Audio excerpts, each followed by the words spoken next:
درود رفقا، اگه تا حالا آش ریواس نخوردین یکی از خوشمزه ترین طعم‌های بهاری رو از دست دادین. این آش با عطر سبزی‌های تازه و طعم ملس و دلنشین ریواس یک غذای متفاوت و فوق‌العاده خوشمزه است که خیلی‌ها هنوز نمیدونن. بریم که با هم دیگه طرز تهیه‌اش رو ببینیم.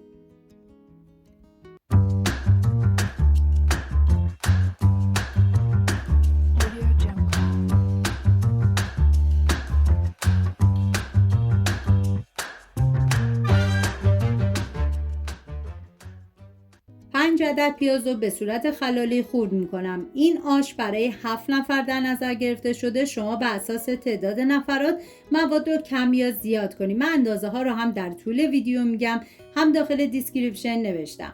داخل قابلمه مقداری روغن میریزم. بعد از داغ شدن پیاز ریز شده رو بهش اضافه میکنم. هم میزنم و میذارم تا پیاز کمی سرخ بشه. عزیزانی هم که وگان هستن میتونن از خوردن این آش خوشمزه نهایت لذت رو ببرن. 4 حبه سیر رو ریز ریز خورد میکنم. من آشهای سنتی زیادی درست کردم که لینکش رو داخل دیسکریپشن گذاشتم. دوست داشتید ببینید درست کنید و از خوردنش لذت ببرید. بعد از اینکه پیاز کمی سرخ شد، سیر ریز شده رو میریزم، هم میزنم و میزنم تا یه تفت مختصری بخوره.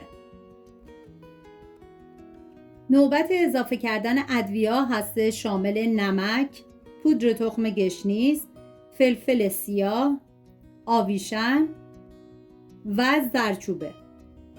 هم میزنم میذارم ادویه ها تف بخورن، عطر ادویه ها آزاد بشه.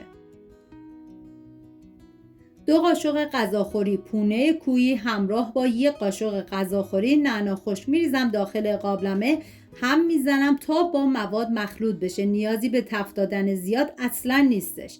130 گرم نخود رو از شب قبل خیس کردم و چندین مرتبه آبش رو عوض کردم و همچنین 130 گرم لوبیا سفیدم از شب قبل خیس کردم.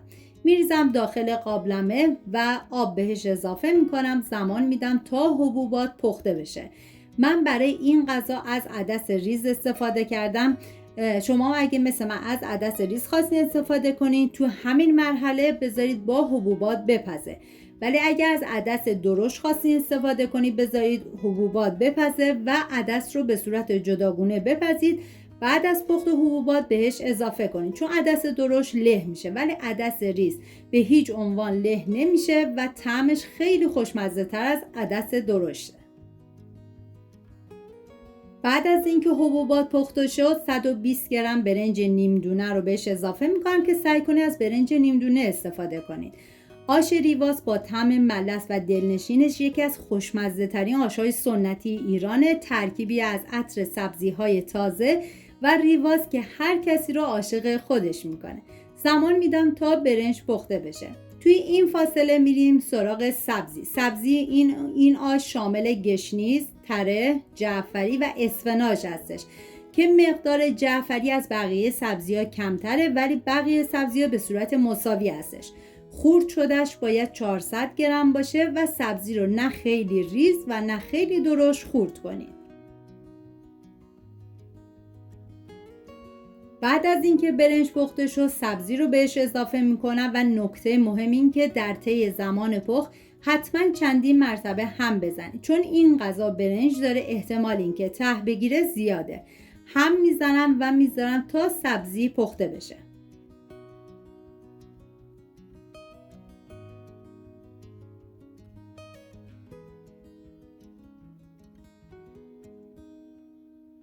ما نیاز به ترخون تازه و نعنای تازه هم داریم که من ریز ریز خورد میکنم. از هر کدوم 1 دسته استفاده کردم که خورد شدهش تقریبا باید 6 تا 7 قاشق غذاخوری باشه.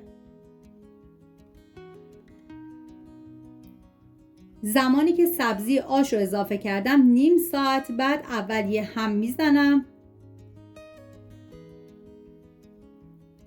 و حالا 300 گرم ریواس رو من خورد کردم همراه با ترخون و نعنای تازه که خورد کردیم به آش اضافه میکنم.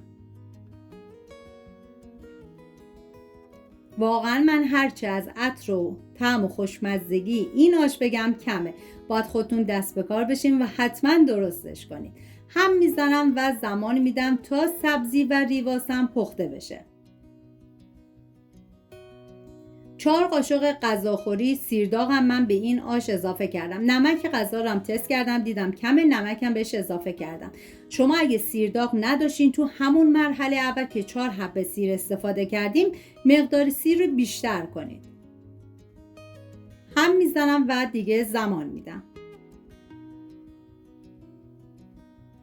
امیدوارم از آموزش این آش ریواس خوشمزه و بهاری لذت برده باشین. اگر این آش رو درست کردین حتما نظرتون رو برام بنویسید که نتیجه چطور شد و شما این آش ریواس رو با چه روشی درست میکنید. اگه ویدیو براتون مفید بود لایک و سابسکرایب یادتون نره تا آموزش‌های خوشمزه بعدی رو از دست ندین.